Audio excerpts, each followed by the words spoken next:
it, but I also grew up seeing my dad cheat on my mom, and he would take me with him to cheat on my mom.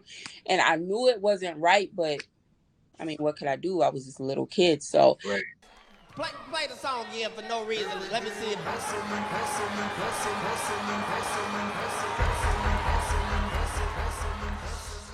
Bit. For everyone watching, today we're going to talk about a lot. Again, men's mental health. A little bit about entrepreneurship for a second, like for a quick second. Men's mental health. We'll be talking about this validation in relationships, so people being able to get what they need. Oh, is that? Oh, that's Amir. Dope. Hey, Amir. Waiting for our special guest, though. Waiting for our special guest. Wait, it's always a little weird at first, trying to adjust with Circle. So I always try to give people time. Let me see if I can send her a direct link. The music in the background is Chris Redding. We actually had him on the show. He's an ADHD artist. He's Grammy considered, and this is the album that's Grammy considered, and it's just amazing to me. It's amazing music to have in the background. It's amazing music for the foreground. Some good stuff. So had to put that out there for my guy.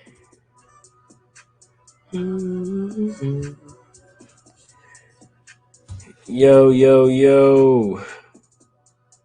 Buenas noches. I always have someone who says buenas noches. This.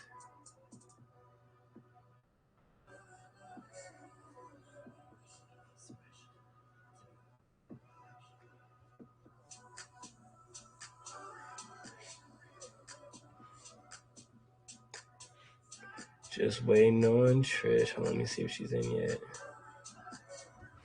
I have to DM her on Instagram.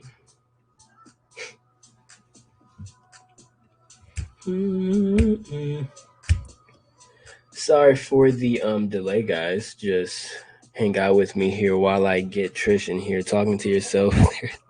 Talking to yourself. Yeah, I'm talking to myself right now. Isn't it so depressing? I'm just waiting on our guest. We have someone. I promise I'm not crazy. Like, we have a guest. I promise. Just having some technical difficulties, guys. That's all. No, like the plot twist would be that I'm actually talking to myself. I have no friends, and this is all just made up, right? We got a couple people watching live in the app. Appreciate you guys. So if you guys want to watch us live in the app, you would actually be able to participate in our discussion. You would be able to. Some of us, if you're, heard you talking Spanish. Oh yeah, I was just responding to a comment. I don't like no Spanish. Don't Please don't ask me more questions in Spanish. Just I don't know. Let me send Trish a quick little.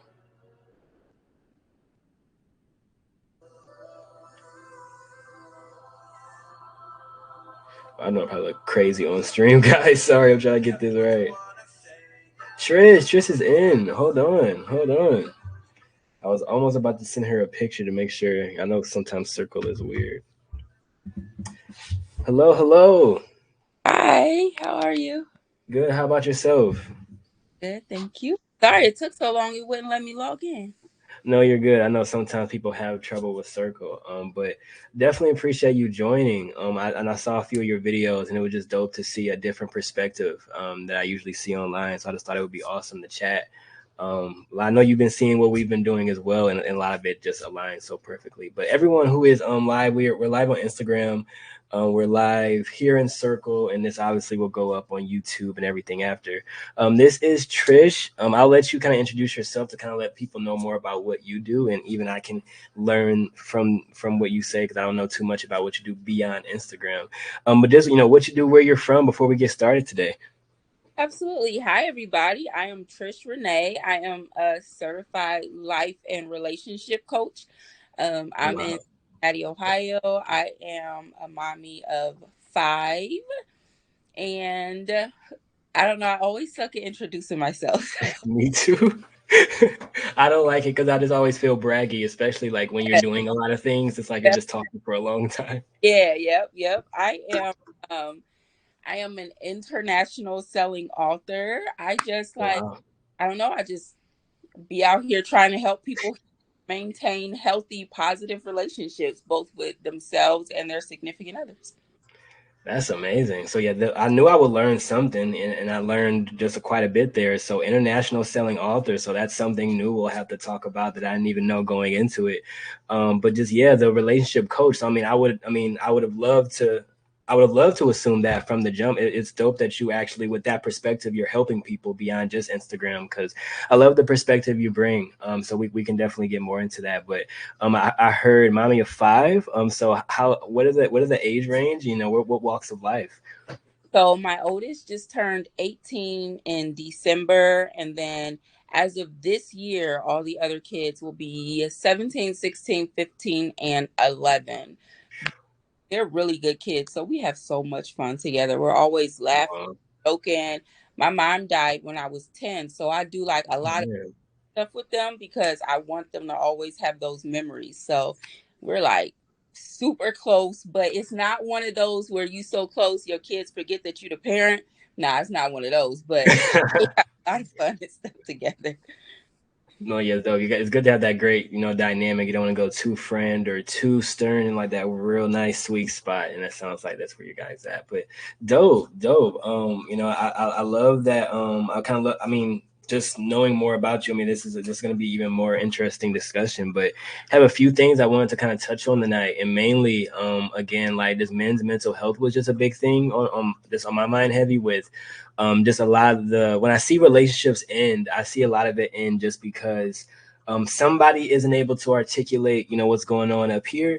And sometimes it's not because we're bad at articulating or we just can't speak. It's because we don't even know what's going on. So many things that are undiagnosed in the just the men's point of view, the men's demographic with autism, ADHD, and those things that really heavily affect relationships more than people know. So I definitely want to dive into that. I want to talk about a few videos we both have that are circulating that are going a little viral.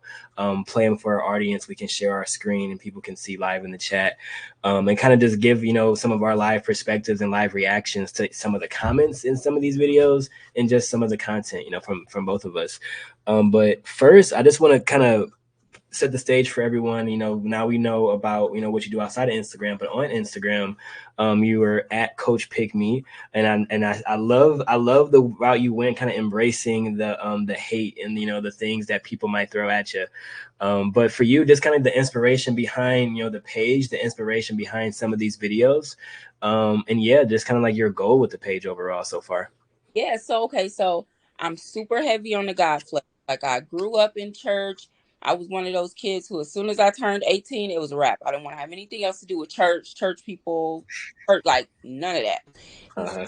like eventually, I found myself in these super toxic relationships, and I could not figure out why I kept being in these relationships. They were like domestic abuse, mental abuse, Wow. emotional abuse. One of my partner's moms literally told me that it was okay. Eventually, I would get used to it, like she did. And I was pregnant at the time, and I was like, this is not the life I want for my baby. So, Wow. like, in that moment, that's kind of when the seeds began to grow that this is not what I wanted. But I also grew up seeing my dad cheat on my mom, and he would take me with him to cheat on my mom. And I knew it wasn't right, but I mean, what could I do? I was just a little kid. So, Right. like I literally remember like, happened 5 minutes ago, sitting in the bathtub having conversations with myself on how I was going to tell my mom that I saw my dad kiss this woman that her kids would come over to our house.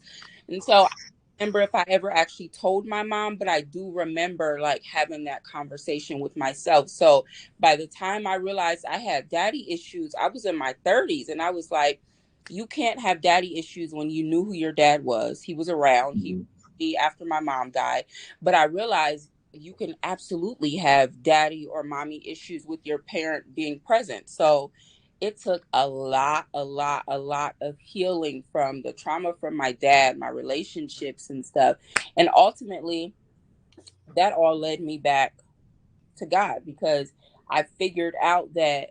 So people always say God is not going to put more on you than you can bear, and I heavily disagree with that because I feel like if he does not give me more than I can bear, then how do I know his hands are big enough to hold what I'm struggling with? So the That's a term, bar. Wow. yeah, like everybody says that, and I'm like, nah, I don't agree with that, and that's then why. So, like when I turned back to God and stuff, healing was crazy. People talk about it like it's simple. It happens in 24 hours. No, absolutely not. It takes a lot of getting like down to the issue and confronting that and working your way through it. And then you still have to decide after that that you don't want to be this hurt person anymore. You still have to wake up every single day and decide that you want to remain healed, that you still want to forgive this person. Like even now, my dad and I have a really, really strained relationship. It used to go back and forth where we would be super close and then nothing at all, super close. And it all had to do with him and women and how he would treat his kids when he was in a relationship. So even now, like, I don't refer to my dad as my dad. I do like for situations like this, but after this, you would never hear me refer to him as my dad. And it's no disrespect. It's just a title he's not earned with me. So on Wow.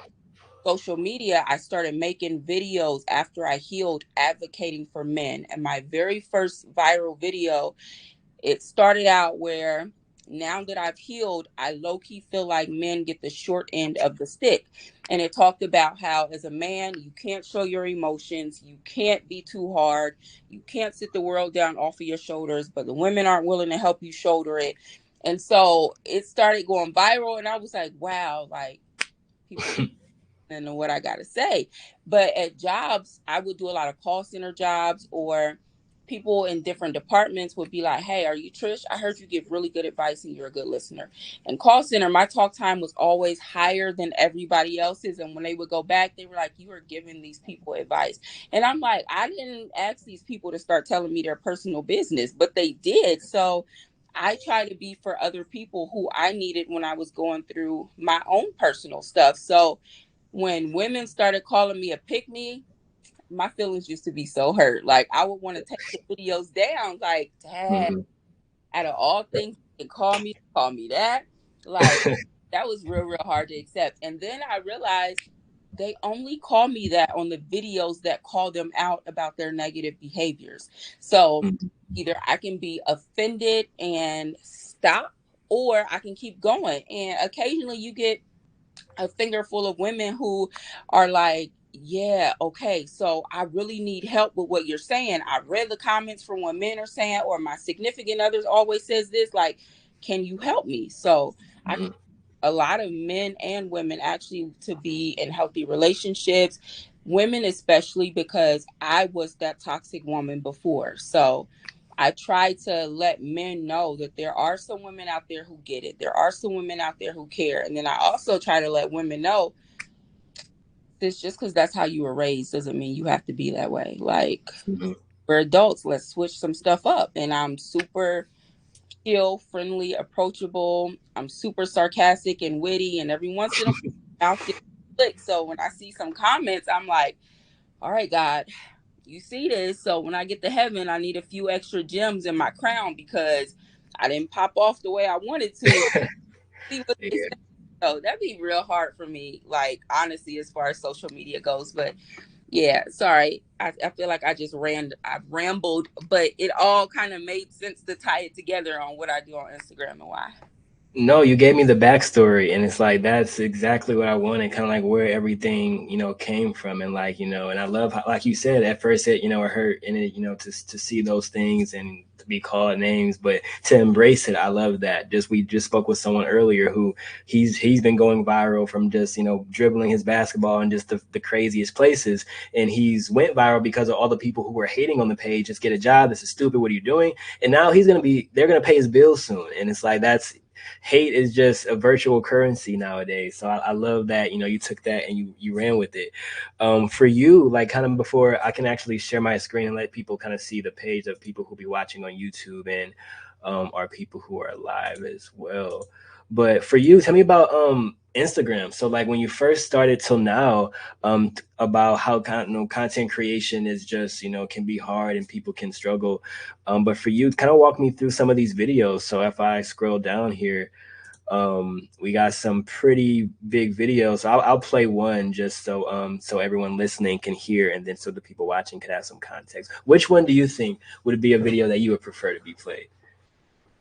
Honestly, the one that's going the hardest right now is the one in the lime green where I'm kind of making the stank face. Yeah, Yeah, that's the okay. So yeah, I'll play that one. This one's dope. Hold the on. thing is, Let me start that it man from is the not a beginning. nagger. Hold on. He is not going to. From the beginning. Here we go. Yeah, so here's the thing, sis. That man is not a nagger.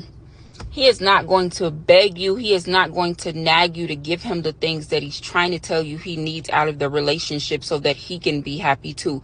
He spends so much of his time worrying about if you're happy, if your needs are met, if you are content with where the relationship is headed, but he's walking on eggshells or walking around suppressing his feelings, his thoughts, his wants, and his needs because he has to worry about if he brings it up to you now, is it going to be an argument or disagreement, or are you going to try to tell him he doesn't feel the way that he feels, like you can tell him the way he feels better than he can tell for himself. You know what I mean?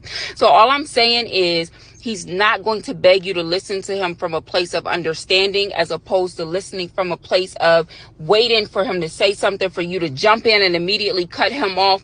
He's not going to keep begging you to listen to what he's saying so that you can be a better partner for him. What he's going to do is he's going to take those mental observations and he may very well give you more chances than you deserve to get it right. I always say sometimes 3 strikes or 2 strikes too many, but because he really wants to be with you, because you are where his heart is at, because you are who he wants to build his life with and around, he's going to continue giving you chances to get it right. But one day, sis, he's going to get so tired of you belittling him. He's going to get so tired of you cutting him off. He's going to get so tired of you telling him he doesn't have a right to feel the way he feels. He's going to get so tired of you just. Yeah, Man, so here's so the you thing, got sis. to really spinning that one. So kind of walk me through the inspiration. Like, if this was something that you maybe like say you felt that you did before, or like where'd you get the inspiration for this? Because usually when we make these type of videos, it's kind of heavy on our chest. So kind of walk me through the kind of from the idea from to the video. So honestly, I can literally, so I'm a CDL bus driver. So I can literally just be driving the bus and this thought will come Mm, to mind. So when I pull over, I will write it or text it to somebody real quick. And they already know if I send a text, just ignore it. And then when the time it's a God thing, to be completely honest, because mm, I'll have these ideas in my phone and I'll forget all about them. And then I'll be like, all right, God, so today is time to make a video. And I'll just start, and it takes a lot sometimes. Like sometimes I go 12, 13 times because as you see, it gets cut off because right. get it down in 2 minutes. So I'm like, all right, it's just gonna have to get cut off. And then like I may finish it on the caption or whatever, but it's literally just it's a God thing. Like that video specifically is going crazy. And every Yeah. single time I read the comments from men who are like, were you a man in your past life? How do you get this as a woman? Or thank you so much. Or I'm currently going through this. Or I just left a woman. I'm always like, wow, God, like, thank you, because my promise to God was as long as he gave me the courage and the words and allowed me to be myself, then I'll always be available. You can use me however, the videos and stuff. I get messages from men all the time like, you don't know how much your video saved me just to know I'm not the crazy one. And like Yeah. really humbling because I'm not a man. I can't think like a man. Sometimes I have conversations with men that I'm coaching or just some of my friends. And then other times it's literally just a God thing. My kids will tell you, like, sometimes they sleep in my room. I don't know. Nobody tells you when you're a parent, your space becomes community space. So I wake up, everybody's in my bed. And so, like, I wake up and then I'll write something down and then I'll go right back to sleep. And when I wake up in the morning, I'm like, what is this? So it's literally Mm, like God thing. And I know the people who don't believe in God, that's not going to make sense. But I got to give God the credit because as long as he gives me the ideas and the words, like, it is what it is. I'm gonna say it. The worst that can happen is somebody gets mad at my videos, which they do. I get videos from women saying, "My man sent me a video that I don't appreciate it," or I'm just like, "I'm sorry." Like I can give man. you a discount on coachings if that helps, but nah, they don't be on it. No, and I never understood. I mean, I guess I can understand because we all kind of take our own walk through life, and we, some people are just letting life happen to them and just kind of sitting and just letting things happen, or some people are choosing a life every single day.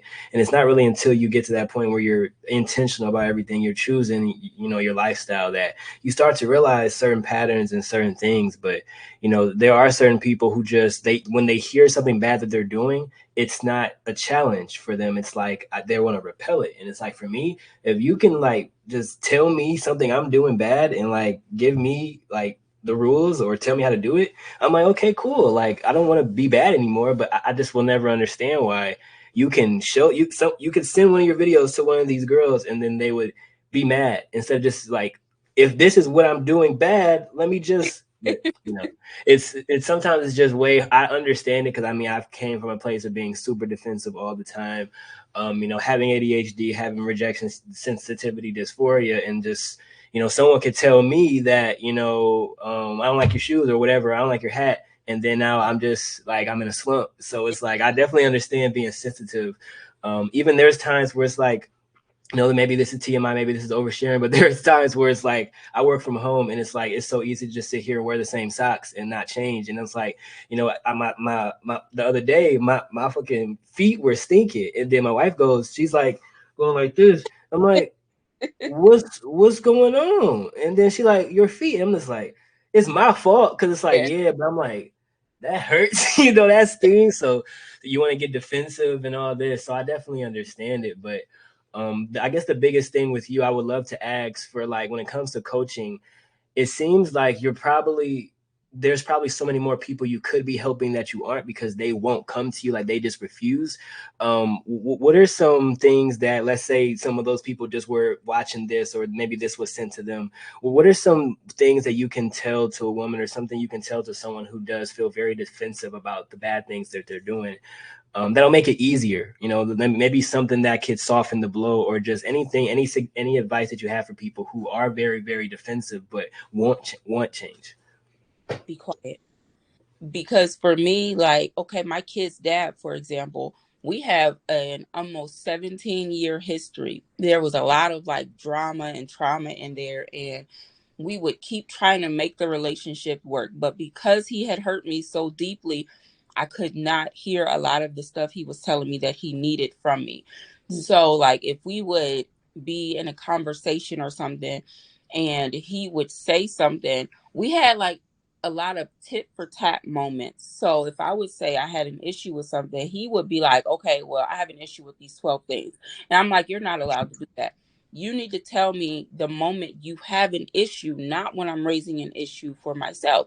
So by the time we would get into a debate about that tit for tat thing, he's now trying to tell me why he couldn't tell me all this stuff before. And as soon as like, my adrenaline ASAP starts rushing. And as Oh yeah. soon as he says something that I disagree with, I would have to jump right in and cut him off, because no, like, you're not about to say that, because that's not the case. So it wasn't until actually I decided I was done messing with him and I was ready to heal from that, that I realized, had I been quiet, I would have been able to hear him. I felt like, I used to always tell him, I felt like I was in a box and I was screaming and he could not hear me, but he was staring right at me. And I realized Mm. he was having the same issue with me. And then I also realized that sometimes men also come with scars. So because you feel like these men are supposed to be superhuman with no emotions, no feelings, you neglect the fact that he has a traumatic past too. He has scars that he's trying to love you through too. So for women, a huge issue with us is we will not be quiet. So if you are quiet long enough to listen to what he's saying, it's a lot easier for him to feel like you actually care, as opposed to making him shut down, because he's not going to get a word in with you anyway. And I tell women all the time, he's going to talk to somebody and you want it to be you. So if you don't want him talking to another woman, regardless of who that woman is, when I say that, women automatically assume I'm giving men a pass to cheat. No, God forbid he's talking to his mom, his sisters, or whatever. The reality is, you do not want him talking to another woman about you in a negative way. So be quiet. Be quiet. listen to him and try to get somewhere. Otherwise, the relationship is going to end, or you're going to keep going in these unhealthy, unhappy cycles. Nobody's going to win in that case. That's really true. And to go even deeper, because I'm the best at devil's advocate, and I'm also a coach. So it's like you have to be really good at devil's advocate in these situations. I love to. So when you say be quiet, even deeper, because I know a lot of women, they are quiet, but what they're doing is they're like, just waiting. They're waiting for their end. They were like, when am I gonna get in and then stop them? So it's like it goes even further with be quiet, but like take take all your expectations from the conversation, take all of the whatever you have from just your ulterior motives or whatever, just like listen. Like, because a lot of times you can be quiet, but then you're not really listening. Like, you're quiet but you're tuned out. You're waiting to say what the the best thing you can say, the meanest thing you can say. But I think that's huge. Just listening to speak. Me and my wife learned a lot about that in church with just I'm the one with like the suppressed anger and all that, that trauma from, childhood and stuff like that. So I'm the one where I'm the happiest person ever. Like, if someone outside who, just sees me out in public, if they ever saw that I got mad, it would surprise them. I'm like that super happy person. But like, of course, the people that you spend every day with, people who love you, they get to see you in different types of light. So she's get to see me, I've messed up so many TVs. I mean, I've been so angry at times and didn't even know. But it took finding someone like her who it's worth being good for, and I think a lot of times men get that person that is so worth being good for, and it's like those are the girls we don't want to let go. And it's like, even when we're being hurt, even when whenever's happening. So it's like, when you have that guy and it's like he wants to be good, like you have a guy who, since you met him, he got better than when you found him. I think that's when it's really time to lock in. But I think a big thing women probably have for you is like, how do you know which guy is the guy I'm supposed to be doing all this for? Because when they say all this, the stuff that you say sounds like, I mean, breaking, eat chewing glass for some of these people. So it's like, I know for them, like, who is that guy? Like, who are the people? Who are the type of men that you are suggesting they, do these type of things for? Yeah. So, like I said in the beginning, I'm super heavy on the God flex. So, I do not accept any coachings from people who will be offended if I mention God. Now, it's not like most of my coachings are either 30 minutes or an hour. So, it's not like I'm going to mention God every 29 seconds, but it'll be something like pray about it. Because for me, it took me understanding that until I let God write my love story, I was going to keep having issues. But what I try to make people understand is, how do we trust God concerning everything else except our love life? We trust God to take care of us. We trust God when we got this bill and we don't have the money to pay for it. We trust God when our kids are tripping, our significant others tripping, and we don't want to go to jail, but we don't trust him concerning our love lives. And that's probably one of the most important things to trust him with. So for me, I'm always just like, pray about it. Like, just because a guy approaches you and you give him your number and y'all are having a conversation, it does not mean you have to commit to him. Ask God to open your eyes, your ears, and your heart to accept the things that you're seeing, so that you don't end up in a relationship in 11 years that you should have gotten out of on day 11. So for people who do not subscribe to God and praying and stuff, the best thing I can say is use common sense, I guess. Yeah. Like, Yeah, I think that's what it boils down to. Like, because there's I feel like for the people who don't, when you don't subscribe, like, you're basically, I feel like you'll miss out on some people who are just broken, because your common sense are going to weed out basically everyone who is broken. But someone like me, I feel like, like 3 or 4 years ago, like my wife, when she first met me, like, I mean, it would have probably been like, all type of alarms going off, because I didn't even know what being a man was. I thought being a man was just providing. And I'm like, dude, that's just the basics. Like, there's so many other things of being a man. So yeah, I think it's for, if you don't subscribe to God, it's you maybe you could still find love, but common sense is going to weed out so many people, and common sense isn't common. So it's like your version of common sense might not weed out so many bad people. Yep. So Yep. that's why I think it's always good to, look to something higher than yourself when it comes to making those type of decisions, because that's a lifetime decision if you're obviously in the way things used to be. Yep. I mean, now it's people are just like come and go. But if you want to commit for someone for life, it's definitely good to look outward for advice Yep. there. But one thing I'm not sure if you have I don't think I even asked your relationship with ADHD. To what extent do you know, and like, do you know anybody with it yourself? Kind of tell me more about that before I even follow up. My oldest son will be 15 in September, Mm-hmm. and he was a preemie, and when he was born, they didn't think he would make it to the age of 2. He had so many surgeries. When he was about, let me see, 9, 10, 12, 13, 14, he was 4, like literally about 3 weeks before his birthday, his dad got sent to prison for 5 years. He was so close to his dad. I mean, like when he would have surgeries and he wouldn't eat, he wouldn't drink. His dad was the only person who could get him to eat or drink. He was so close to him. So when Wow. his dad went to prison, everything with him kind of changed. Like it was really, he was in trouble all the time. And I understand that most black people, black or brown people, they whoop their kids, but at some point you have to understand that if you're whooping them and they're doing the same thing, that's not an effective form of discipline. It is now child abuse.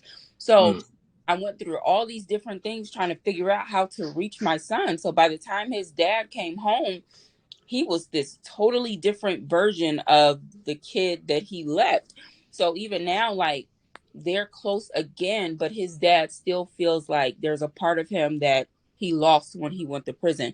So a few mm, years ago, my son was diagnosed with ADHD. And I couldn't tell if it was real ADHD or just him acting out because his dad was gone. And so right. we'll put him on medicine or whatever, and we would do it. I never want my kids to have to be on a mental health medication to where it handicaps them. So I Mm, have conversations with him. Like one of the things he does, for example, is my youngest son he'll be 11 in July, and he thinks my oldest son is the best big brother of life. So wow.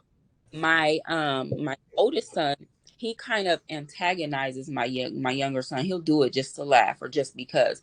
And when he's starting to do stuff like that, I'm like, all right, now we need to have a conversation. Because when my son is on the ADHD meds, we'll talk, and I'm like, well, how do they make you feel? Do you feel like it's something that you need to keep helping you, or do you feel like you're ready to try to go without it? He'll tell me either way.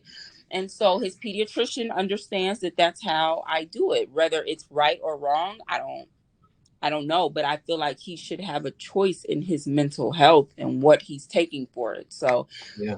sometimes he'll be on it and he's like, I mean, I can tell when I'm on it, but I don't really feel like it does a lot for me. So they played with the dosages and stuff. And so eventually we found out he does not necessarily have ADHD. He's autistic. And that made stuff make so much more sense because his Mm, Christian was like, no, he can't be autistic because he's too old. We just came to this conclusion in 2022, actually, that he was autistic. And he was meeting with a behavioral specialist. Like my baby had all these people he was meeting with because I'm trying to save him before he turns 18 and he's doing this crazy stuff. He's a black kid. So I'm going down the list. Like, all right, we trying therapy, we're trying sports, like we're trying all this different stuff. I'm putting him on punishment, taking him off punishment, we're going on dates. Anything that I thought would help, we were trying that. So when we were like, autism really makes so much more sense than everything else, him being on the medicine for ADHD. So when we figured that out, it made it a lot easier to kind of navigate his mental health. He's closer to his dad than he is with me. So with his dad, he's going to tell his dad everything. With me, right. he's only going to tell me stuff like uh he will tell me girl stuff that he won't tell his dad stuff. So with me, he'll be like, okay, mom, so I don't feel good, and I feel A, B, C, D, and E, and I feel like, do we have medicine for this? And so I'm like, all right, yeah, okay. So it was like, I don't, it was just wild to understand it because I didn't know that autistic kids have a really, really high pain tolerance. My son is so active outside and so rough with the boys he played with. He literally had a broken hand and he kept going on like everything was okay. The only Wow. realized something was wrong is because it just kept swelling and swelling. And initially it was like, okay, like he said he hit it on the bleachers in the gym. So it was like, all right, all right. That mug did not go down. They were like, no, it's broken. And I'm like, dag. Like, so when they were telling us high pain tolerance and he doesn't, my son will look you in your face while you are talking to him. He won't blink. He won't smile. He Oh won't my laugh. It could be super funny. He is going to stare you right in the face. And God. so all this stuff they were telling us, I'm like, shoot. So I was medicating my son for something that was the incorrect diagnosis. I'm not saying he may not have had ADHD, but I feel like had I known more about autism in the beginning, it would have been easier to help him navigate, especially the situation that he was going through with his dad. I'm just thinking, dude is wilding out and not speaking and stuff because it's ADHD or because he's mad. And so that was really, really like, I cried on that one because I felt Mm. like as a mom, you try to do everything for your kids, but I low key felt like I failed him because all the signs were there, but I'm one of those people where I'm not holding anything back from the doctor because you are paid to listen to everything I'm about to tell you is going on. So when they didn't mention that it could be autism, that it's just ADHD, it's like, all right. So he's acting out in school because he got ADHD, acting out at home because he got ADHD. He was acting out so bad, I held him back twice because he was acting up in school. He's Mhm. 2 grades because he was so intelligent. He just was bored at school. And so that was a really, really hard pill to swallow. And then my oldest daughter, her one of her teachers at school actually asked recently if she has ADHD. Now we laugh about her because she's super like ditzy. She doesn't really have like a lot of common sense or whatever. Like she asks if the garage is cold in the wintertime, is it cold in the summertime? And I just looked at her like, What? ask me that question. Like she was Hey. like she was like, so the 4th of July, like, what's the date for the 4th of July when they do fireworks? And I'm like, you really this Oh is man. like so she's just like real ditzy like that. Yeah. And so like one of her teachers just recently asked, it was like, does she have ADHD? I said, I'm glad you said that because I low key believe that she does. But her pediatrician was saying that she's too old to be diagnosed with ADHD. So Mm. kind of like my experience with ADHD and autism. I have a little brother. He was adopted. He's autistic. Mentally, he's 7, but he was born in 96. So he's almost there. And so, like, that's my baby. Of all my siblings, he's the one I would go to war or go to jail for because Mm. he just, that's like, he doesn't get it. Like, my kids are teenagers, almost adults, and he still thinks it's acceptable to try to tickle them. And they just be looking. They understand that he's like different, but to them, Mhm. come on, man, all these years, he still got a fake laugh. Like, so, yeah, Mm. experience with it. I feel that, and that story alone, I know is going to be so helpful for so many people listening and watching. Just because I had a similar story, but mine is just being caught way later. So I thought I just only had ADHD for like 20 years. I mean, not 20 years, but from when I was, I think, 12 till now. So around at least 10 years. I won't give everyone my age, but at least 10 years of just thinking only ADHD. That's it. And till recently, I mean, I found my little sister on my dad's side has had autism, but I found out like after I'd already met her and saw her, and I was like, whenever you hear autism, people just think the worst. They just think you're incapacitated, you can't do anything.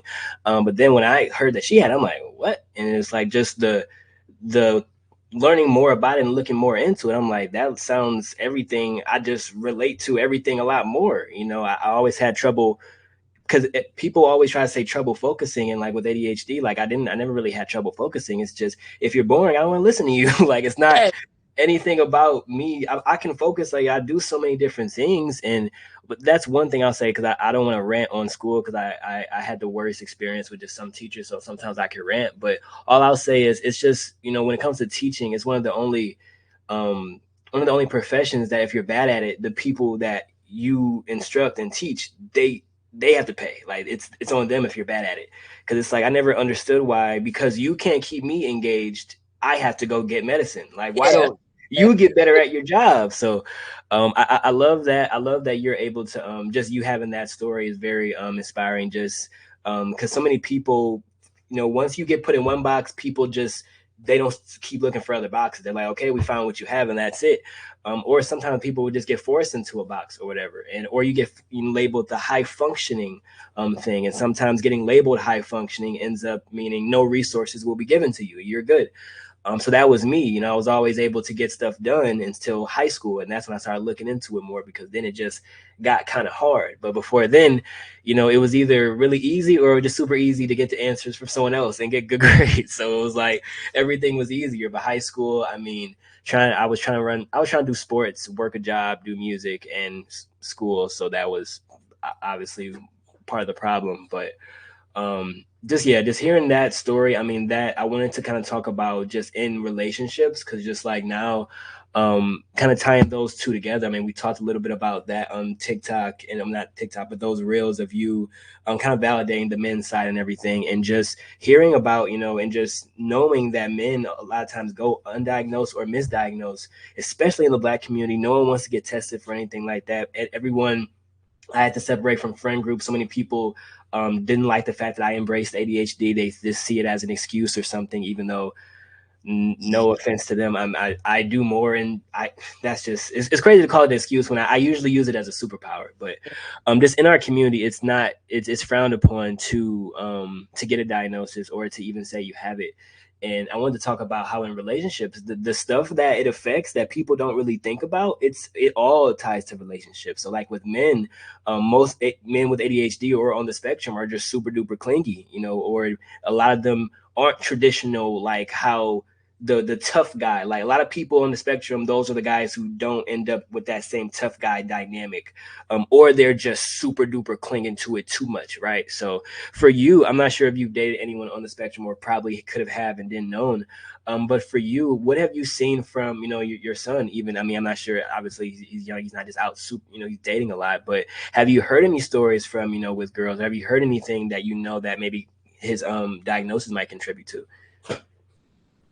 Um, so like with my son, he's super, super intelligent. So like in elementary and junior high, like stuff like that was super easy to him. So he was in a lot of trouble because he didn't understand that. I'm not even gonna say he didn't understand. Dude was just low key making his own rules. Like for Mm, him, if the work was super, super easy, it was no point in doing it. So the teachers would call and they're like, how do we engage him? Because he won't speak. When we're talking to him, all he does is stares at us. He'll put his head down when it's time to do the work.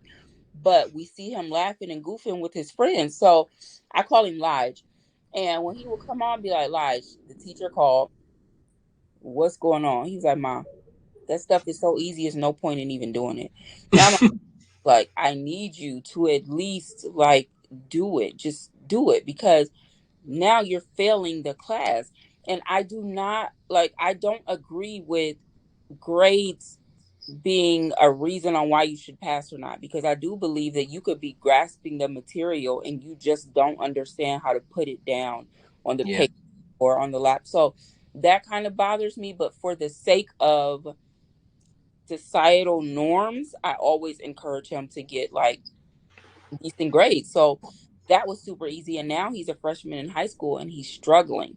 And I feel like he's struggling because everything was so easy to him before. He didn't put the effort in. So now I'm reaching out to counselors like, okay, we need to put like an IEP or 504. I don't know the difference. I don't know what it is, but I got to help him because I'm not about to let him fail his freshman year because I'm not one of those parents who just sends my kids to school to get them out of the house. Like, no. Mm-hmm. And so, like, with him, it's kind of hard advocating for him because I don't, I'm not going to say I don't know him because he's my baby, but I don't know him the way his dad knows him. So Mm-hmm. if there's an issue, usually I have to hear it from his dad, or it's just something that I recognize. One of his sisters, he is really, really close to. We call them twins. And so, like, his sister, she'll be like, if you ask him a question and she feels like it's something that we're not going to be okay with, she'll jump in and she'll answer for him. And we're like, you can't do that. Like, he has to figure it out for himself. So, with dealing with my son, it makes it a little easier, at least for me, to understand when I'm dealing with a man that may have those type of mental health issues. Mm-hmm. Um, but I'm also super, super observant. So even just from our first interaction, I'm watching, how do you speak to me, the cadence in your words when you respond. What are you looking at when we're having a conversation, like stuff like that. And so because of that, there was a guy that I met and he had Asperger's, and Wow. realized that he was different. I don't believe that makes something wrong with you. It just makes you different. And Right. so I realized he was different. I'm not even kidding. It was less than an hour into our very first interaction. And so like I asked him, how did I ask him? Oh, I so one of the questions I ask anybody that I'm potentially interested in is, have you ever been diagnosed with any mental health issues? Because my next question is, I want to know how you deal with that. I want to know, like, Mm-hmm. are you treated for that? If you are or you aren't, okay, we can have a conversation, but I need to know what I'm getting myself into. And so when he told me that, he was like, nobody has ever told me that. Nobody has ever been able to pick that up. But to me, like, it was obvious that he was different. And so we still talked and stuff, we still had fun, we still laughed, but ultimately I realized he was not going to be a good fit for me relationship wise, because who I date my children also Right. being with. So even like when I'm dating, I can count on one hand how many kids, I mean, how many men my kids have ever met. And I have children with two men. That includes their fathers, and my oldest is 18, because we're not doing that. And the other, they met because we went to church together, and that's how he and I met. He worked with the kids, so they knew him first. I'm not one of those women who, just because I like you and we've been dating for 3 months, okay, now meet my kids. No, absolutely not. We're not doing that. But Yeah.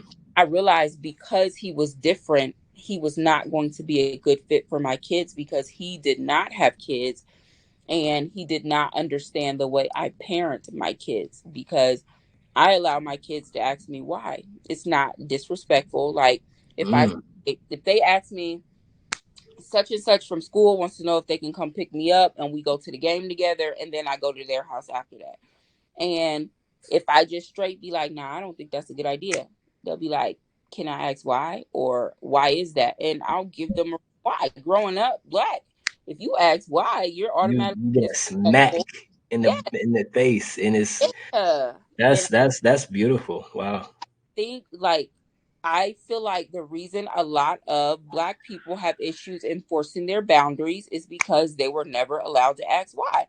So with my kids, if I call one of them right now and I ask them to go downstairs and get me something, they'll be like, Mom, I'm playing this game. Is it cool if I go after I get out on this round? Or I just got in the bed, or I just got out the shower. Do you mind asking somebody else?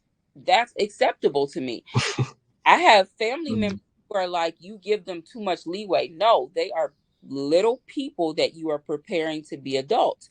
So if I understand that I had issues enforcing my boundaries as an adult, my role to my children is to love them enough to give them the tools I didn't have. So they are absolutely allowed to ask me why. They're absolutely allowed to ask me to ask somebody else. But he didn't, like, to him that didn't make sense. So for that reason I understood it wasn't going to be a good fit, because if we have children together, that child is going to be raised just like my other children, whereas him, that would not have been okay. And then that creates a house of hostility. And I don't want that for my kids either. So, yeah, I've dated guys with mental health issues. And that doesn't bother me, because as long as you're on top of it, you can have like a productive life with that. It still comes down to, are you good for my kids with me? That's beautiful. And I mean, you said a lot that I could jump into, but the first thing that kind of stuck with me is how you, I mean, obviously letting them ask why, but like another reason why that's so important. A lot of people on the spectrum, especially with autism, that's where understanding happens. And a lot of people, people on the spectrum like us, a lot of people with ADHD, we take pride in having purpose and doing things that are meaningful, and we don't even like to be doing anything that's not meaningful, which is might be a reason why you didn't want to do some of the work. But if I'm just doing something because I was told, that's less likely to become a habit. But if I learn why I do this, and I get understanding, and you tell me why, I'm more likely to do this without you asking. But if it's just something that, nope, it's just because I said so, you just gotta trust me on this one. Yep. I'm not doing that unless you've asked me. So if you just tell me to do the dishes because that's just how it is, I'm only doing it when you ask me. But if you say, why do the dishes? Well, you don't have to pay any bills, and it's hard. I cook, I clean, I can try to do it sometimes. But once you get all that, it's like, oh, duh. So it's like, I love that. I love that. And it's like the asking questions thing that's in the Black community. It was always frowned upon, and it was always, if you say anything past when you were told to do something, it's just disrespect. So it's like, just shut up, basically. So I think that does, it either makes it so you're two ways, and a lot of people take different things different ways. It's either going to make you go into relationships and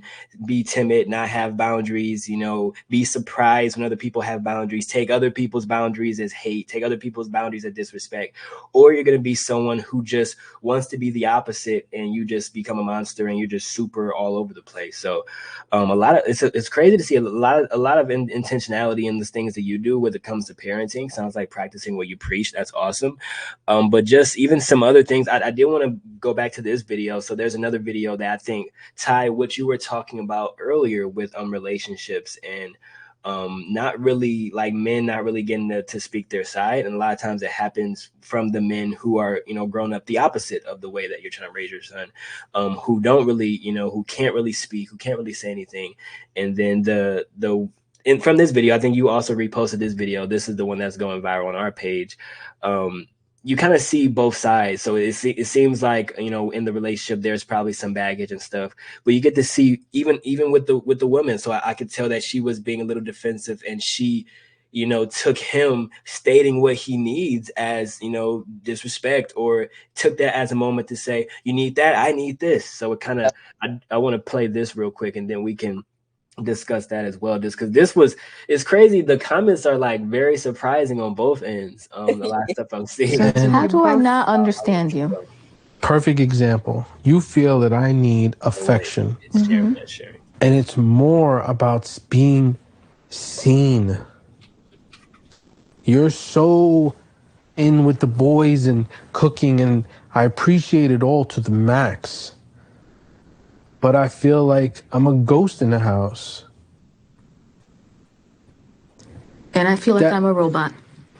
That I see, and I acknowledge that 100%. That sounds meaningful. That I'm a robot and that he feels like a ghost? No. I heard Drew say that when you say he needs affection, you're not hearing him. I'll stop here because I think that was just a good enough for both. But I'll go as far as to say even the therapist missed it, because the guy said nothing about affection. Being seen takes like 2 seconds. Being seen is just being acknowledged, just saying, hey, I see you worked hard today. You went to work, and you drove yourself to work, and you put your pants on. Like, good job. But let me get back to these kids. Obviously, that sounds very elementary. That sounds very, remedial. But just something as simple as, hey, I see you, man. Like, we're both out here working. I'm doing kid stuff. You're doing the stuff that makes it so I can do the kid stuff. We see each other, and that could take 2 seconds. But a lot of people, it's easier to assume that you're asking a lot so that I don't have to do it, right? So instead of just, let me try to be creative, and let me try to at least give you half of what you need. But when you first saw that video, kind of what were your first thoughts? I was so mad. Like, Like, girl, what?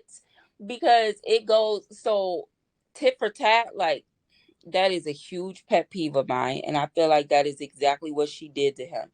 He said he felt one way, and she ASAP was just like, okay, you feel that way, but I feel this way. Okay, but in this moment, it is my.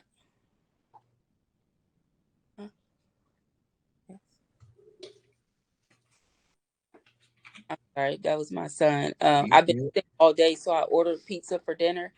But I guess everybody ordered pizza for dinner. I got the alert saying it went in the oven, so he was just getting in and make sure I ordered it. He's a Right.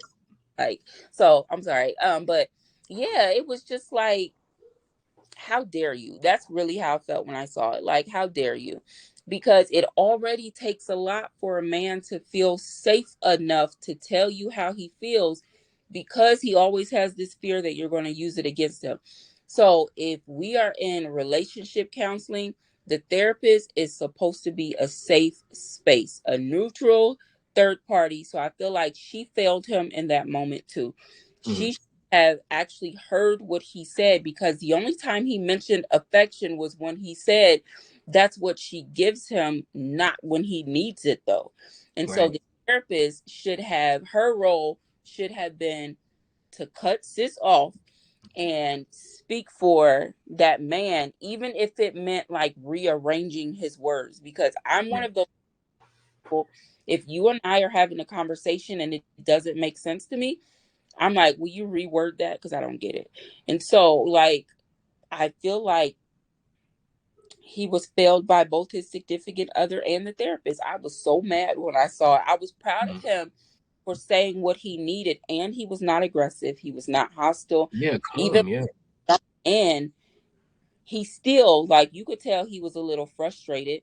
He still wasn't disrespectful. He didn't start yelling. Like, I feel like him, the way he handled the situation, I a million percent applaud him. Like you said, it's simple just to kind of give somebody a little bit of praise. Like, okay, yeah, I do a million things a day, and today you're finally doing 101 of those things. Okay, I see you. Thank you for doing that.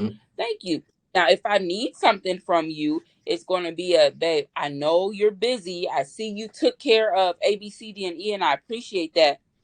But can I get a little help doing this? So even if you feel like you need a little more from him, okay, at least acknowledge what he's doing. Because if you praise your partner, you acknowledge what you're seeing him do, you hype him up, he goes so much harder for you than he does when you are belittling him and or expecting him to keep you on a pedestal while you're pulling him back down. That last line is definitely a bar, and I definitely applaud the guy how he reacted too, because I've had just so much trouble, and I found new anger I didn't even know I had when situations like this occurred. And a lot of people, and that's something a lot of men was anger. That it's not to blame, just to the point of getting a diagnosis is not to excuse everything you do, is to find ways to cope with it. But one Yeah. big thing that comes from different parts of ADHD and a lot of people on the spectrum is anger. And it's not anger, it's just it's emotional dysregulation. You can't regulate your emotions, which a lot of times spirals into anger. Anger is the result of not understanding, confusion, sadness that goes untreated. But anger, I don't. My therapist, I had one therapist who told me, Jordan, you don't have an anger issue, you have a sadness issue. You're depressed, but you don't know how to deal with it. And that was like a first for me. But seeing that, it was inspiring for me, because I mean, it's sometimes so hard to just take what you feel is utter disrespect, or take something that feels like not love, and not respond with, the opposite, right? But, to respond with love, even when, people are doing all they know best, right? But that was a huge thing. And a lot of times in relationships, and a lot of times in these type of spaces, anger does come up, and it's hard to deal with. So I'm not sure if you've had to deal, I know you mentioned you're very laid back, you're very cool, but a lot of times people like that in relationships, we could be different. A lot of times people can bring out the worst in us. So for you, like, how have you managed, holding your tongue, or, being able to be slow to speak when, you enter a situation that can, go south? So for me, honestly, it depends on who I'm speaking to. Because if you and I just met and we're dating and something bothers me, I can tell you, like, hey babe, so can I tell you something? I'm a writer naturally. So if for Mm. any reason I feel uncomfortable like speaking, I'll send it in a text real quick.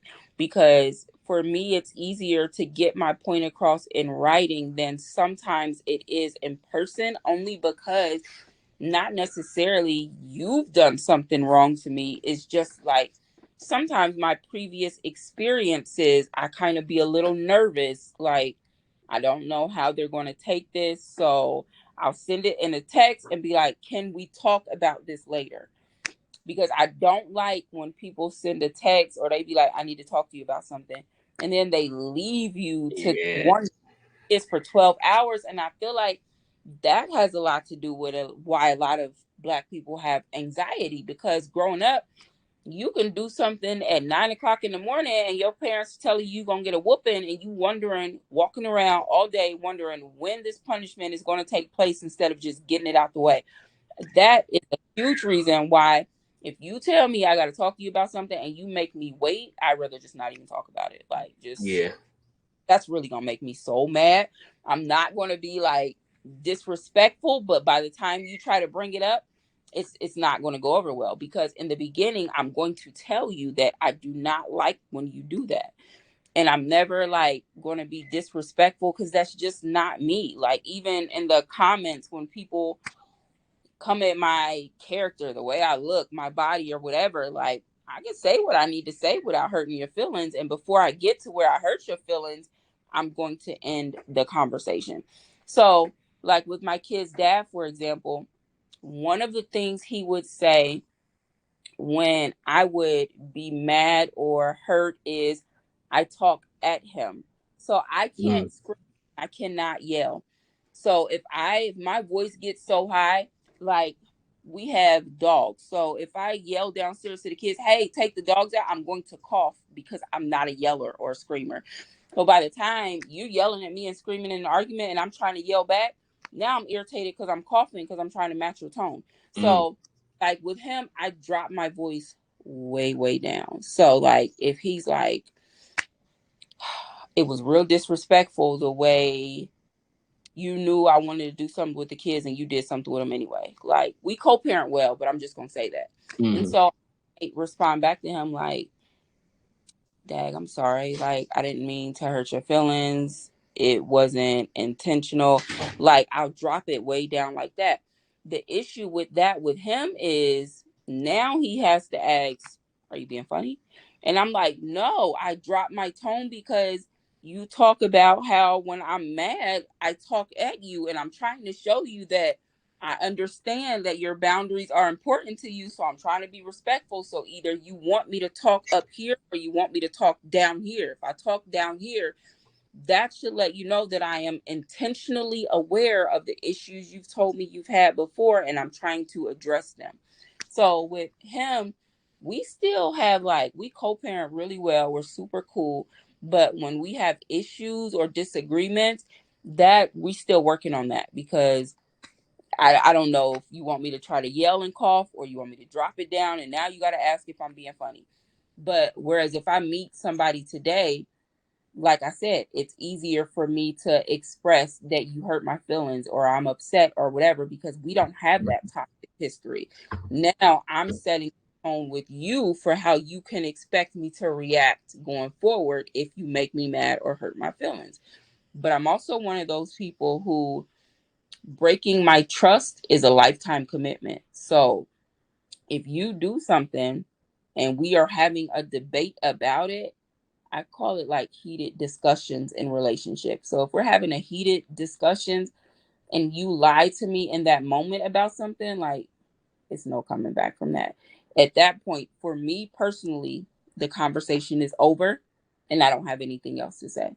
Now, that kind of triggers some people, but for me, if you can't respect me enough to tell the truth, there is nothing else for me to say, because next what's going to happen is naturally I'm going to want to hurt your feelings because of what you just did to me. Now, that I'm still working on. I'm not going to say I'm perfect. Like, I still be praying about that, because it's something about being lied to that just really, really, it just Same. does with me well. Mm-hmm. Yeah, being lied to is like definitely on my top three like pet peeves. Like I don't, I like honesty, just because once you lie, not only it just muddies the playing field. Like everything is different. I don't know, like for an overthinker, someone with ADHD, someone who thinks too much. Now I'm thinking of all the times. Like what about? Yep. Oh, I don't even want to talk to you anymore, dude. Because like once you lie, and it's different when you just, you didn't know the facts. Because there's sometimes where we go too fast and we're like, yeah, I never said that. It's like, oh, okay, well, you're showing me this, and okay, I didn't know. But when I could tell that, oh, you just switched that story around to make it yourself look better, like you're Yep. trying to play with me.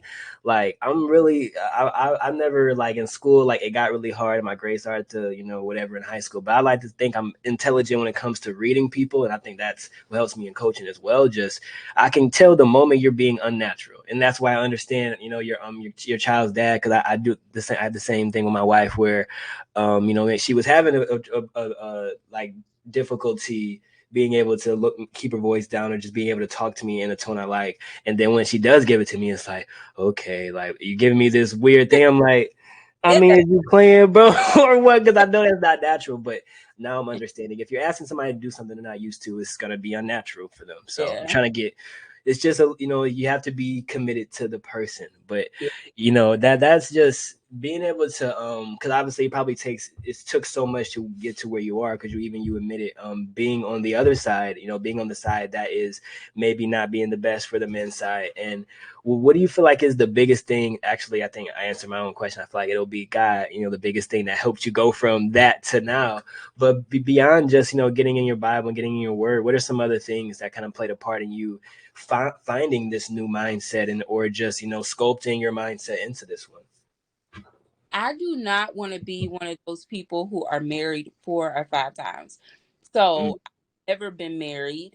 I've been proposed to, and I'm so glad I never married any of those people. So by the time I get married, like, I mean, like you said, like God, obviously, but for me, it comes back to when I get married, what kind of wife do I want to be for my man? Because, like I said before, if he's not talking to me, he's talking to somebody. So now I have to make sure that I'm a safe space for him. I have to make sure that it's not a tit for tat. I have to make sure that I can hear him and hear his heart, even when my ego is a little disturbed by the stuff he's saying. So it's all this stuff I have to go down the list of, because I want to be the best wife for my husband that I could be. So it's that. And it's also, my kids have seen me in relationships, like my oldest now, like they tell me stuff that they recognize that I thought I was hiding from them. Like Mm. with my ex, he tried to kill me the day before the day before 4th of July. So I always celebrate that day as my survivor anniversary. And so when okay, so just the backstory on that. He was an alcoholic when I met him, and that's the guy that I spoke about meeting at church. So my kids already knew him. So we were super cool. I did not know he was an alcoholic, but one of the very first questions I asked on our first date: do you smoke? Do you drink? um do like do you use profanity? Do you have a vocabulary? Like stuff that matters to me, I asked. And he was like, yeah, he drinks occasionally. I'm like, well, what do you drink? Is it like wine, hard liquor, or whatever? He was like, I drink to wind down. And I said, okay, I understand that when you're single, but in a relationship, I want to be a place where just being around me is peaceful enough where you don't have to drink. Yeah. So that was our understanding. And I would still, like, I smell everything. I hear everything like more intensely than everyone else, and I smell more than everyone else. So I would smell it on him. He wasn't a driver, so I taught him how to drive, how to get his license, all of this stuff. And I would be like, "You've been drinking?" And he would say no, and I'd be like, "I can smell it." And then he would be like, "Well, one of the clients came in and we were celebrating, we had a drink together or whatever. Like, you low key just lied to me, and for what? Like, all you had to do was say yeah, and we could Hmm. have like figured it out." So he kept drinking or whatever, and eventually I decided I did not want to be with him because he was super insecure. He was super dope, super good to my kids. He called me queen. He opened my door. When everything was good, it was really, really good.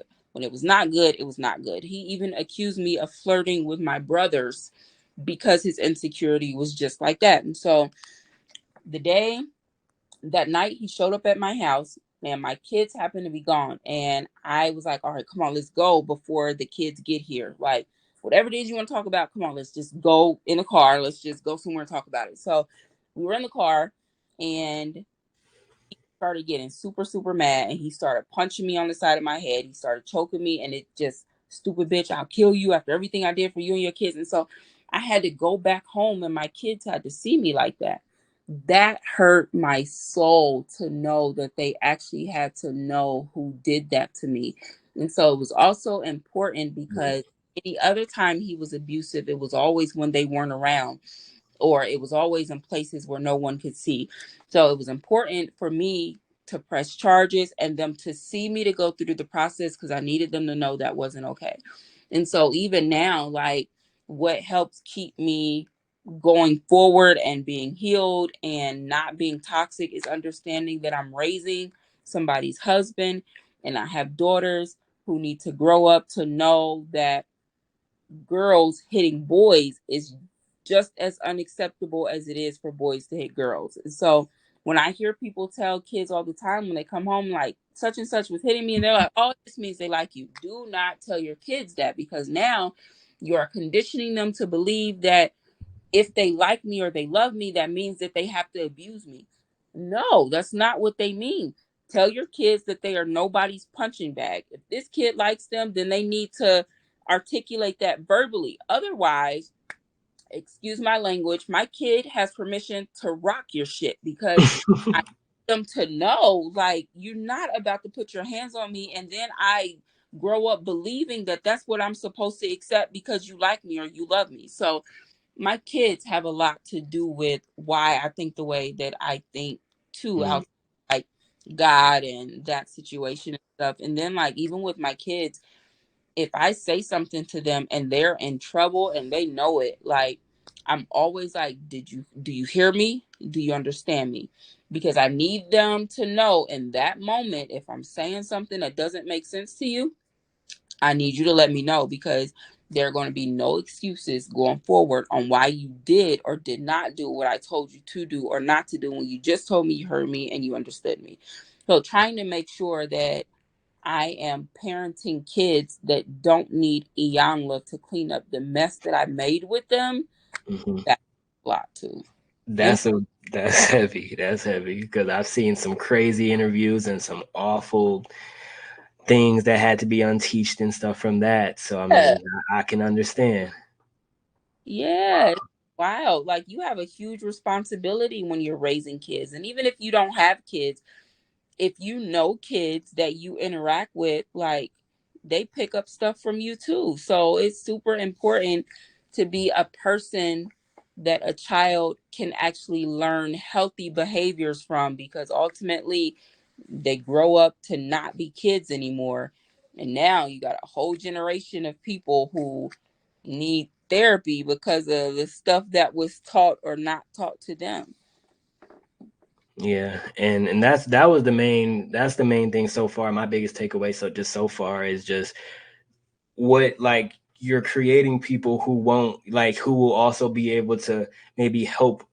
And because I mean, everyone's going to have their trauma, they're going to have things to unteach and things like that. But not only are you creating people who will go into the world and do great things, but whoever their partner is, let's say they're someone with a lot of baggage, this person will be someone that can help them break their generational trauma. I mean, it's just a cycle of things, and I don't think people really think that's why I'm so intentional on waiting to have kids. Like, I'll drop my age. I'm 23 and I don't have kids, and everyone always like, wow, really, that's so cool, you're so lucky. And I'm like, no, like, it's intentional. Like, this, my dad tells it, and I have just a weird relationship with my dad. But him and my mom broke up like when I was basically as I was being born. He was in jail as I was being born, like being arrested the day I was born for just, I don't know, he was trying to rob something, and he would tell me, you got to be careful because these women will try to get pregnant, and I'm like, that doesn't make any sense to me Yeah. because I have to. There's a part that we play. Like, I'm not a Yeah. child anymore. It's like it's very, very intentional. So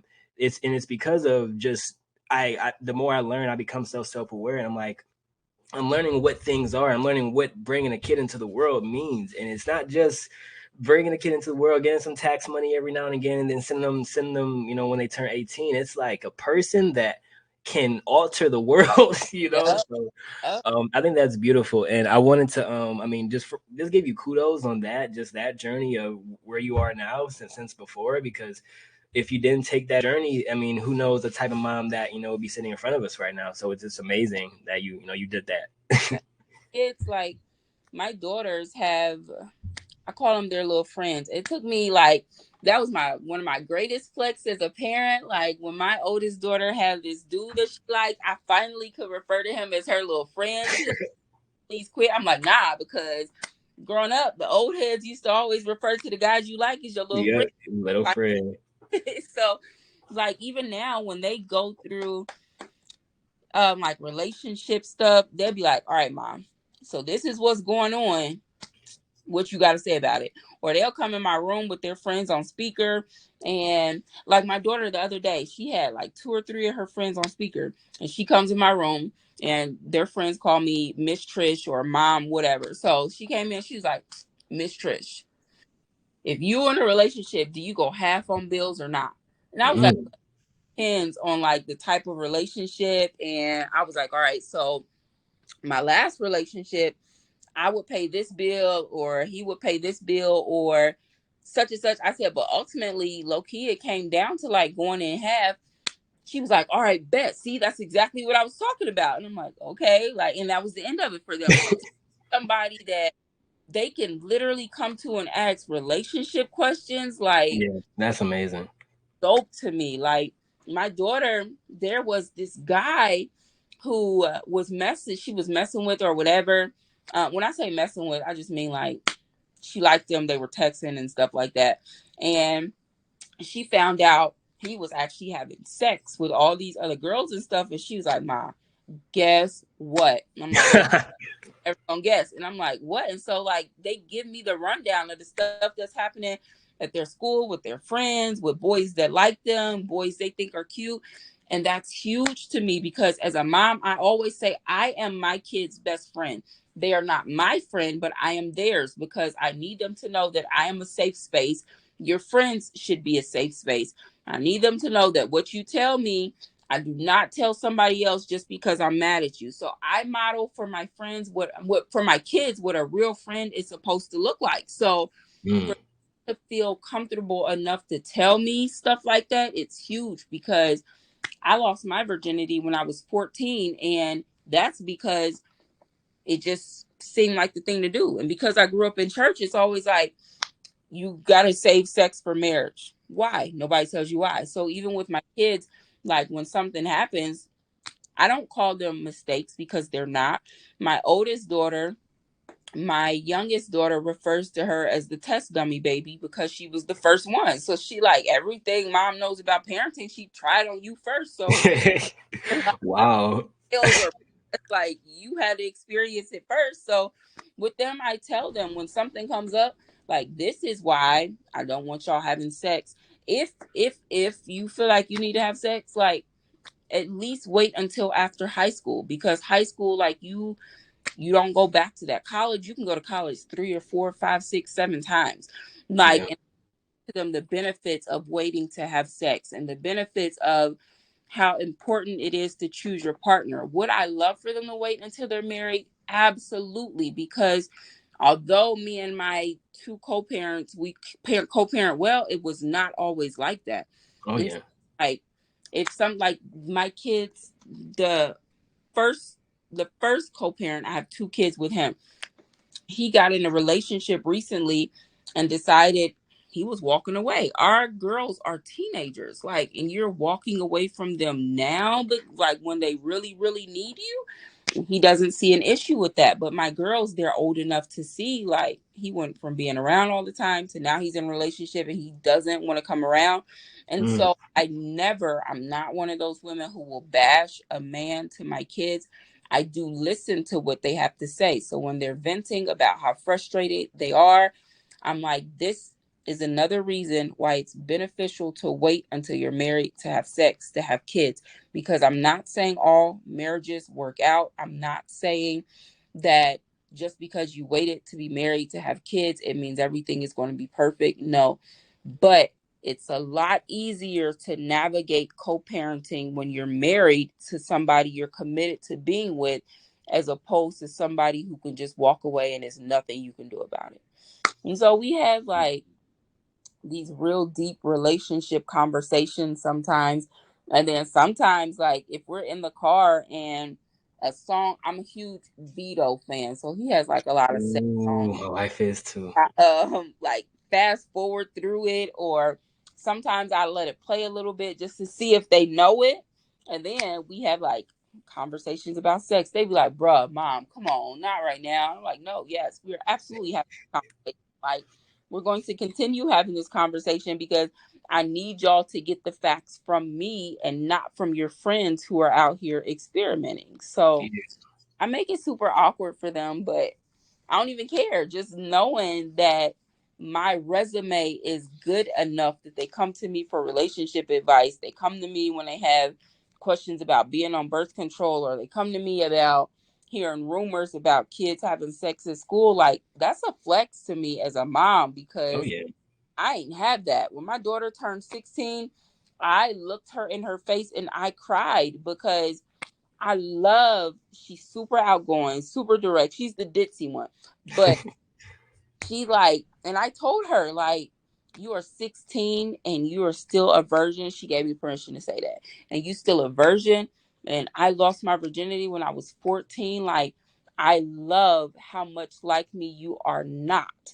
And like, that made her cry too, because I don't know, like, I try to hype them. Like, I want them to know I'm proud of the decisions they're making. If they mess up, I let them know, like, what you did was not cool. But now what are we going to do to fix it? Because I never want them to feel like they got to figure it out for themselves.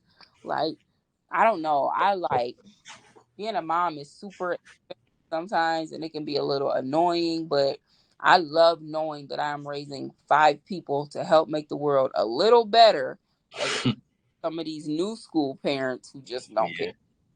Yeah, just letting the kids kind of just drive the boat and let them kind of just decide everything, and just I love how you everything you're doing in moderation, and everything is just has a place. And even if someone doesn't agree with it, I feel like you have to respect it, because it's like you're learning and you're adjusting, and I feel like you're open to new things. So I think so far, I mean, I only have this one last thing to touch on before I kind of wrap up. I just want to say, before, I just super appreciate you jumping on and talking to me, giving us some time of your day. And I mean, just so far, just recap before we even jump into this last, really, this topic I really want to go over. But I mean, so far we talked about men's mental health, we talked about neurodiversity, we talked about parenting. There's so many cool, really cool things, and I did want to switch gears a little bit, because I know you're an entrepreneur now, knowing that you are in the coaching space as well, which is just I just think the best spaces to be. It's just a really fun line of work. But I did want to touch on a viral video going right now with Taraji P. Henson. So just I have, whenever I see the media, whenever I see comment sections, they're always different from my circle.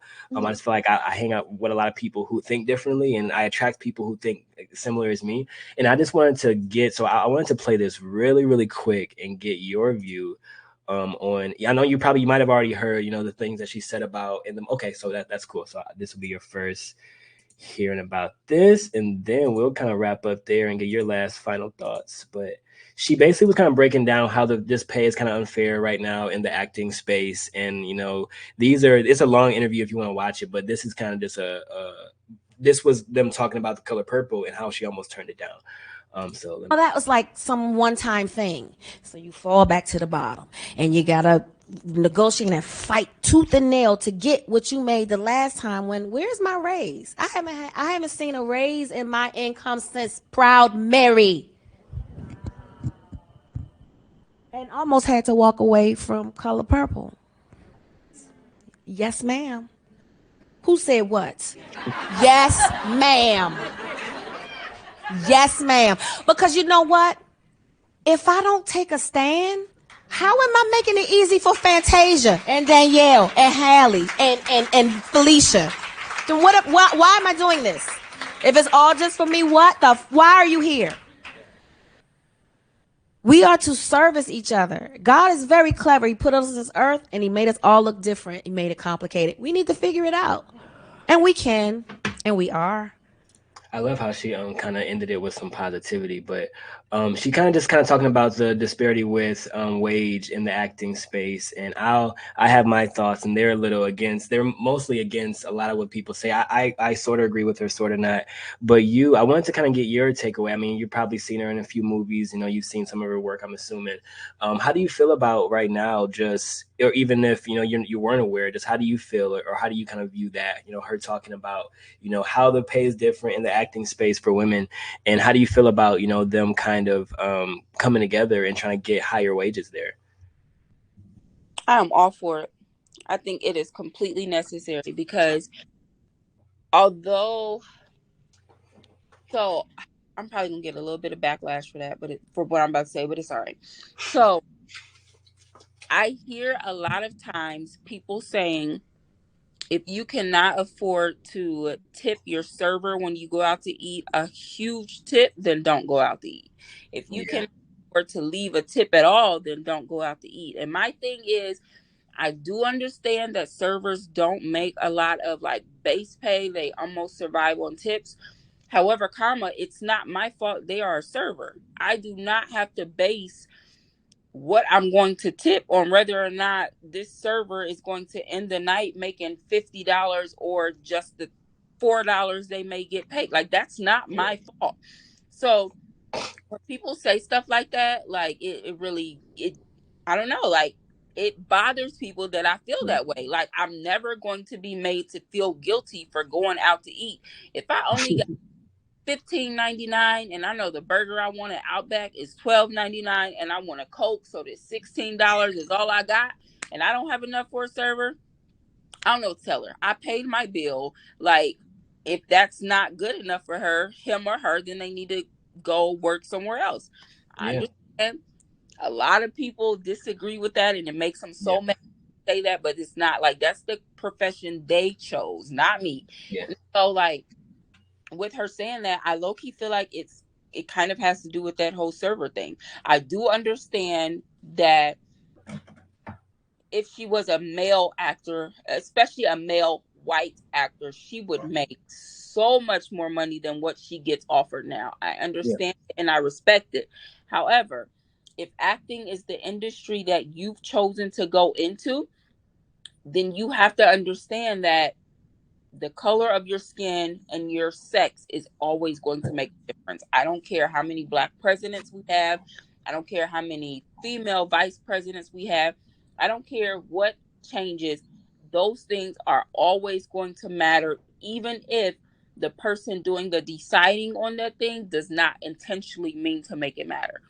yeah, So I understand where she's coming from. I do agree that she is more than worth a raise because of the things she brings to society and to the acting space. But it's also the profession you chose. So just like the writers go on strike because they're not getting something they want, I've seen a lot of white actors who said they turned down a role because they weren't getting the money that they felt like they deserved. Sometimes that's just what it is. You either have to take the chance of being in this movie knowing that your name may be out there a little bit more, knowing you're more versatile, mm, or you turn it down because it's not what you're worth. Ultimately, you still decide because this is still a profession that you chose. That's mm. just how I feel about it. And I know, like, a lot of people are gonna be like, "How can you feel that way?" Okay, like, you disagree. And everyone that just comes from the place that everyone likes to be victim. Everyone likes to go the victim route just because it's easier. And I have a very similar view as you, and mine. And I feel like the view that we have, it's more empowering her than people think, because especially with the server thing. If I'm saying, hey, you should stop being a server if you don't like to pay, I don't know why in the world that would offend you unless you believe that this is your ceiling. So that offends you because you're like, this is the best that I can do. But I know as coaches, like, we usually have the ability to see potential in people. So Yeah. I know you got it. But if you think that you're at your max and someone tells you to go above it, that's when you get defensive and you're like, oh, well, you must know. I want you to go do better. But I feel very similar about this because I feel like, it's same with I'm called an Uncle Tom in every single debate I have with people and who look like me, simply because I'm less about trying to change the oppressor, and I just would rather us do our own work, and just that's the easier thing to me. So they like to do the easier thing that's easier for them to feel, but I want to go with the easier thing to live with. And if you just want to keep saying that, hey, they're bad, defund them, or hey, they don't pay me more, or whatever, if you're gonna wait for, like, if you the future you want, if it to get the future you want, if you need someone else to do something, it's in their hands. So it's like I wish, when I wish people could see past their feelings, but like just being able to, having a conversation with her, I would say the same thing. People say you wouldn't. I'm like, I would say the same thing. You could probably just go start your own Yeah. thing, like your Raji P. Henson. So if you just get all the girls together, throw this big super movie, something like Barbie, but just like us, and throw your big old thing, Yep. you can do whatever you want it. And I feel like, that's probably the harder thing to do. It's going to take money, it's going to take time, but I feel like that's going to do a lot more, than going in interviews and, saying this. All that does is just, it might just hurt those connections you have, because a lot of those people are bigger than you. But I mean, yeah, that's how I'm all about, instead of trying to change the people who are treating you bad, instead of trying to beg someone else to give you more for what you're great at, go take that. And not everyone can be an entrepreneur, I know, but that's why you build a team of people who, and once you have the money, just take the money and, but some people don't know how to invest. Some people Tyler don't know how to Perry vision. did, so it's possible. Like Tyler Perry went from doing these low budget stage plays, and now dude is worth a lot of money. Yeah.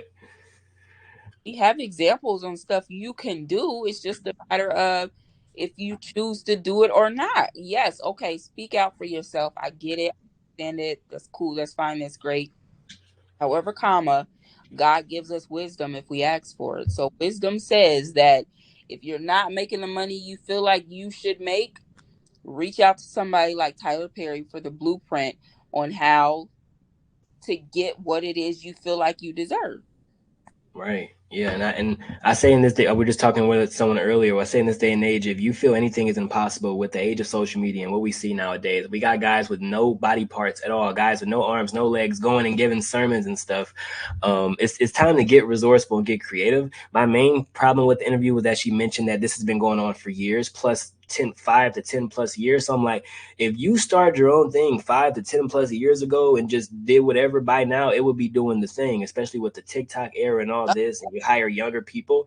So yeah, that was the only thing. I love Taraji and all that, but whenever you ask yourself, if you're someone who's complaining about where you are right now, if you ask yourself why you wouldn't do it, and you have a really good reason of why you wouldn't do it, just, I'm not gonna say be quiet, because then that's going, I don't want to, suppress anyone's voice, but I feel like if someone asks, why don't you do your own thing? Because A, B, and C and this, it's like, okay, you need them. So you have to take what they can give you. But if you don't need them, if you're just working for these people who are just mean and stuff, get out of there, skedaddle type of thing. But Yeah. that's entrepreneur talk. I love talking business and just, risk and all that stuff. But I just want to say, like, it's just been a great conversation. Like I said, you are super, easy to talk to. And then we just loved having you on. I know we talked about a lot, but did you have any, I know we went a little over 90 minutes, but did you have any, lasting, points, biggest takeaways from today? Anything you want to leave our listeners with and our watchers with? No, I just really appreciate you like reaching out and having me on. When I saw it was gonna be 90 minutes, I was like, dang, like am I gonna have 90 minutes worth of stuff to say? So it was just like a real easy conversation, and I appreciate that. So definitely tell your wife I said hello and kudos to her for like being willing to help you navigate like your mental health space and love you through even maybe the time she may be a little frustrated or whatever. Like we definitely need more Black women like that. So kudos to her for sure. But Oh yeah. no, like super dope. I appreciate you reaching out, and hopefully we can do this again. Oh yeah, I would love to do this again. Just some things to let you know. We are looking for. We're kind of like, I wouldn't say doing like trials, but like we're trying things out with people like for both sides. Some people can test us out, and we're testing each other out. But for remote co-hosts, for our in person, we have an in person co-host when we do like we shoot locally at our studio. For we have two different podcasts. This one is mainly mental health, entrepreneurship, business, things like that. The other one is mainly like creativity, music, that route. But we are looking for remote co-hosts, to just be regulars, and come talk, ADHD, mental health with us. If that was something you're interested in, definitely we could talk more. But I think it was, amazing. I love what you bring. I love the perspective and just the open-mindedness. So definitely, I appreciate you as well. And anything else for your listeners? I know you mentioned you do coaching. Anything you want to mention about anything you're doing soon? Any boot camps? Any free trainings? Anything at all for the coaching? You can find me on Instagram, Coach Pick Me. It's literally just the way it sounds. Send me a DM. We can talk about it. I'm on all social media, but Instagram is where you're going to get a super, super quick response from me because I'm on there the most. But yeah, absolutely. Like I coach relationships, life coaching stuff. Oh no. It froze. Don't let me get to the end and lag out. No. No, don't let me lag out at the end. Come back, please. That would just be the worst ending. No, it looks like it's lagging out right at the end of the call, guys. Hold on. No way, man. I think it just lagged Trish out. That would be so annoying. Or is it me right now?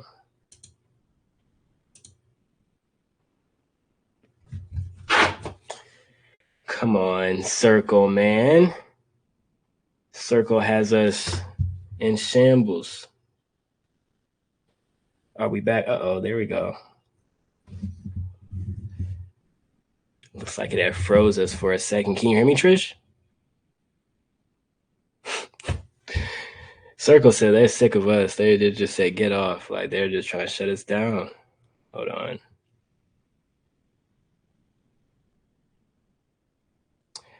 I think it's not being good to us here.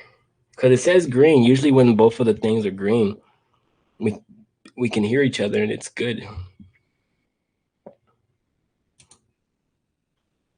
What an awful way to end the stream, guys. I was really hoping. Hopefully we can get her back in.